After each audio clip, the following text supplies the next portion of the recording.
Que papelão! Que papelão da seleção brasileira nos Estados Unidos. A campanha da seleção brasileira termina como começou. Um vexame, atuações patéticas, um time desorganizado, um treinador que teve 25 dias com essa seleção. Me desculpa, você ter 25 dias com uma seleção para ela mostrar um futebol patético como esse em 4 partidas, foram 4 jogos. 4 jogos patéticos, 4 jogos desorganizados, sem jogador decisivo, sem treinador para impor o seu estilo de jogo numa seleção brasileira, e o Brasil mereceu sair da Copa América como chacota. O Brasil mereceu sair da Copa América como vexame. Um Brasil que não tem time, um Brasil que hoje não tem um treinador à altura da seleção brasileira. O Dorival provou isso. Pode melhorar, mas é ridículo o começo do Dorival na seleção brasileira e não tem sangue nos olhos. E outra coisa, hein? Eu vou passar pro Mauro César já, que ele fez uma observação. O Dorival Júnior, antes da disputa por pênalti, ele não estava no meio da roda da seleção brasileira. Ele estava atrás. Ele estava levantando o dedinho para ver se ele conseguia falar. Foi algo ridículo. A postura da seleção brasileira, pobre do torcedor, que pagou caro para ver esses jogos fajutos da seleção brasileira na Copa América. E agora, eu tô preparado, eu tô ansioso para ver o que os influenciadores que foram bancados pela CBF para ir para os Estados Unidos vão falar. Eu quero ver se eles vão culpar agora a arbitragem, se eles vão culpar campo reduzido. Eu quero ver o que vão falar, porque fica feio a gente fazer parte de uma imprensa onde jornalista, onde influenciador deve favor para a CBF, ganha muita coisinha da CBF, inclusive entrevista exclusiva, e aí não pode criticar. Pelo amor de Deus, eu quero ver a imprensa, eu quero ver repórter, eu quero ver influenciador falar o que foi essa campanha patética da seleção brasileira. Aqui na Jovem Pan, graças a Deus, nenhum de nós temos rabinho preso com essa CBF que é um nojo. Então aqui a gente pode falar a verdade. O Brasil não teve futebol, foram atuações ridículas, foram jogadores sem liderança, foram jogadores que não conseguem decidir jogo, e foi um treinador que teve 25 jogos para treinar essa seleção e teve 4 atuações ridículas. Contra o Paraguai perdeu para todo mundo. Então não dá para levar em conta. É uma seleção onde jogador quer discutir com o Thiago Leifert porque foi criticado. E querem jogar o povo contra a seleção. É só jogar bem, que ninguém joga o povo contra a seleção. É só pra mostrar futebol que ninguém vai querer jogar o povo contra a seleção. É onde tem capitão que vai na torcida. Tá falando o quê? Aqui não tem ninguém brincando, não tá brincando, mas o futebol da seleção brasileira tá de uma criança brincando no parque.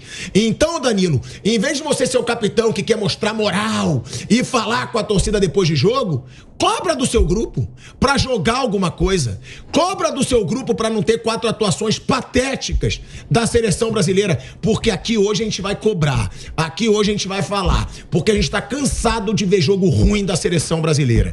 Eu tô cansado. Eu fui pra Copa de 2018 na Rússia, um lixo. Eu fui pra Copa de 2022 no Catar, um lixo, um bando de atuação ruim. A Copa América perdeu pra Argentina no Maracanã. Agora essa Copa América podia ter saído até na primeira fase, hein?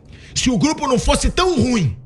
Mas o grupo era ruim. O Brasil conseguiu dificultar um grupo que tinha Costa Rica e o Paraguai. E aí, caiu contra o Uruguai. Me desculpa, gente. Com um jogador a mais, por mais de 20 minutos, não criar nada. Não criar nada com um jogador a mais, por mais de 20 minutos, essa é a seleção brasileira. A seleção que já foi o orgulho da nação, hoje é uma vergonha para a nação. Hoje o torcedor brasileiro tem vergonha de falar do futebol brasileiro, porque a seleção, há anos, não motiva o torcedor, não dá tesão pra gente assistir jogo. Sabe qual é o sentimento às vezes? Que bom que foi eliminado. Que bom que eu não preciso mais ver um bando de jogo horroroso dessa seleção brasileira. Eu nunca torci contra a seleção. Agora, eu não vou mentir, não me deu ânimo nenhum torcer pra seleção brasileira. Eu tava vendo a disputa por pênaltis contra o Uruguai. cagando e andando. Essa é a verdade. Sem nem ligar. Porque eu falava, eu não vou torcer pra isso. Tá feio a seleção brasileira. Boa noite, Flávio Prado. Boa noite, Fábio Piperno. Boa noite, Mauro César Pereira. Mauro, que papelão da seleção brasileira. Começou como um vexame, empatando com a Costa Rica, e terminou como um vexame com essa atuação ruim e ainda mais com um jogador a mais por mais de 20 minutos. Eu tô vendo a sua carinha, eu quero saber o que dizer, Mauro César Pereira, sobre mais um papelão da nossa seleção brasileira. Primeiro, eu acho tudo isso muito divertido, né? Especialmente com esse seu editorial eloquente, né? Absolutamente indignado. Né? Eu acho isso sensacional, acho muito bom. Acho bom mesmo. Sério, não tô ironizando, eu acho isso sensacional.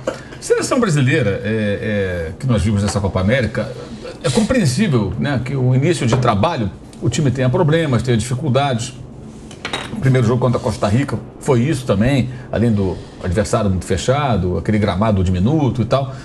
Mas, acompanhando os demais jogos, né, Paraguai, o Brasil venceu até bem, teve momentos ali até que o jogo, antes do jogo se definir, que correu alguns riscos. O Paraguai atacou o Brasil e tal, o time muito fraco do Paraguai, foi logo despachado.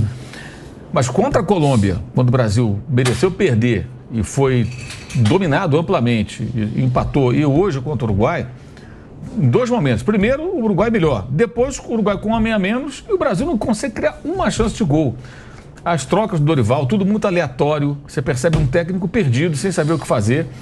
Me chama a atenção, por exemplo, quando vai entrar o Evanilson, finalmente, né, o centroavante que nem foi praticamente utilizado na competição, e o Juan vai dar instrução para ele. Gente, o Juan, ele nem auxiliar técnico era no Flamengo, o único clube onde ele trabalhou desde que ele parou de jogar. Ele parou no Flamengo, aí ele virou estagiário, depois ele virou gerente técnico. Sei lá o que é gerente técnico. E deu uma entrevista, quando chegou o Tite ao Flamengo, dizendo que quando o técnico era estrangeiro, ele não ficava muito à vontade para falar, porque, ou seja, os estrangeiros não davam muita abertura para ele. Mas peraí, se você tem um cargo de gerente, né, e o técnico não te permite falar, você põe na mesa e fala, vem cá, bonitão, eu sou o gerente desse negócio aqui, pô, você tem que me ouvir. Nós temos que conversar, meu trabalho é falar com você. E se o cara ainda assim não aceitasse, vai até o vice de futebol, o presidente, sei lá, Deus, se for necessário, e fala, olha, eu não consigo fazer meu trabalho porque o cara não me ouve, o cara não me dá atenção. E ainda confessou isso numa entrevista. É um cara muito legal, o Juan, mas assim, não basta ser um cara legal. O que ele fazia no Flamengo? Aí virou, sei lá o que, da seleção. E é ele que orienta os jogadores. A gente questionava muito quando o filho do Tite orientava. Cara, a seleção brasileira, o que o filho do Tite tem de experiência para orientar os jogadores da seleção? Essa pergunta era feita, era uma pergunta pertinente. A mesma coisa o Juan. Esse jogou muita bola, mas como auxiliar técnico. Aí a outra cena que me chamou a atenção, no final do jogo, vamos para os pênaltis, comentávamos ali, eu, você, o Piperno, a rodinha de jogadores, oração, aquela coisa toda. De um lado, Bielsa no centro de um círculo de uruguaios, para discutir na mão e falando ali, ó, quem vai bater, como é que faz, como é que não faz, tudo, tá dando as suas orientações finais. E o Dorival estava fora do círculo da rodinha, tentando entrar. Levantando o dedo. É, sim, tentando entrar. Cara, é o técnico, cacete. Porra, você tem que estar no meio falando, pô, galera, é isso. Eu lembrei do Zagallo, ele usa a roupa do Zagallo. Eu tenho, assim, o Zagallo morreu, é difícil falar, mas assim, eu nunca fui um fã do Zagallo. Aquela maneira que ele se relacionava com a CBF, aquela coisa Brasil, amarelinho, eu achava ufanista chato.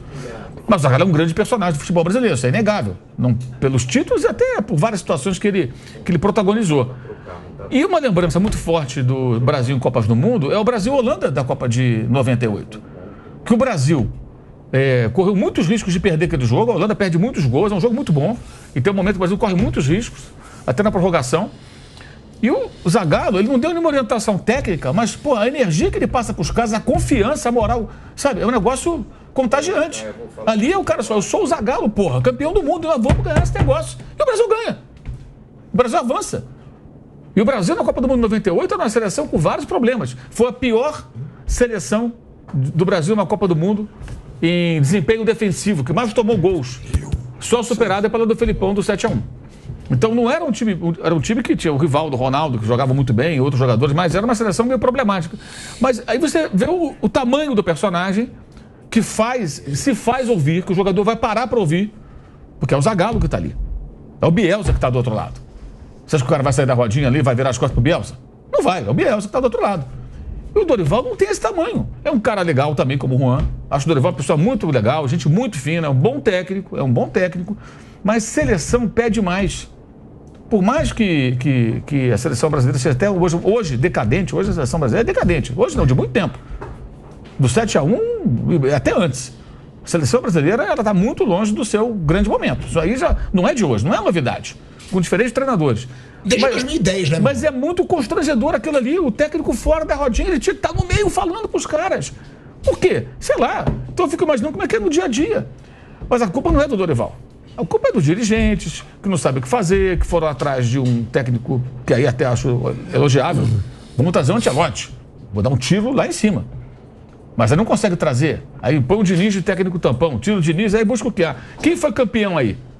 Ó, esse cara aqui ganhou. O Flamengo agora. Então é ele. Quer dizer, não tem critério, não tem, sabe? E eu achei aquilo ali uma situação muito constrangedora. Acho que retrata o que é essa seleção brasileira. Seleção que não tem nada, que não acrescenta nada, que não mostra nada e que jogou quase 20 minutos, contando os acréscimos, cerca de 20 minutos, com um homem a mais e não conseguiu criar uma situação de gol. E as trocas do Dorival mostraram um técnico perdido, infelizmente. O cara ali trocando aleatoriamente jogadores, colocando para ver se acontece alguma coisa. Não aconteceu. E nos pênaltis o Uruguai parecia estar realmente mais bem preparado, em todos os sentidos. E o Brasil foi eliminado. E muito merecidamente foi eliminado. O Brasil não tinha mais o que fazer nessa competição. O Brasil não era para passar da fase de grupo, Mauro. Não era para passar da fase de grupo, é porque o grupo é ridículo. Muito fraco. O Brasil empatou com a Costa Rica. O Brasil empatou com a Colômbia, jogando muito pior que a Colômbia e só ganhou do Paraguai. Se o Paraguai tivesse um time razoável hoje, como já teve boas equipes, mas fosse razoável, talvez o Brasil não passasse. É que a Costa Rica é muito fraca. E o Paraguai conseguiu ser pior que a Costa Rica. Esse é o ponto.